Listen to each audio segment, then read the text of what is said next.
দেয়ার Kim Tahiya, আমি তোমাকে অনেক ভালোবাসি। তোমার জন্য বিশ্বের 99% আর্মিরা আসক্ত।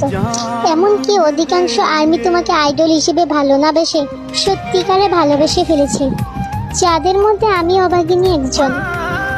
আমি তোমাকে প্রথম দেখায় ভালোবাসিনি। কখন যে তোমার বাচ্চা সুলভ আচরণ আর তোমার দুষ্টামি দেখতে দেখতে তোমার প্রেমে পড়ে গেছি, সেটা আমি নিজেও জানি না। তুমি আমার মুখে যেভাবে হাসি ফোটাতে পেরেছো আর তোমাকে দেখে আমি যেভাবে হেসেছিলাম, সেটা বাকি 6 জনের কেউ পারেনি। আমি জানি আমার থেকে অনেক সুন্দর মেয়ে তোমাকে ভালোবাসে, কিন্তু আমি মনে করি আমার মতো তোমাকে কেউ ভালোবাসতে পারবে না। আমার ভালোবাসাটা অন্য সকল মেয়েদের তুলনায় আলাদা।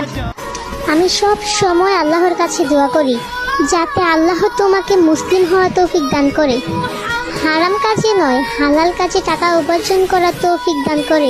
যে মানুষটাকে আমি এতটা ভালোবেসে ফেলেছি, সেই মানুষটা একটা খ্রিস্টান ধর্মে থাকার কারণে সারা জীবনের জন্য জাহান্নামে যাবে, সেটা আমি সহ্য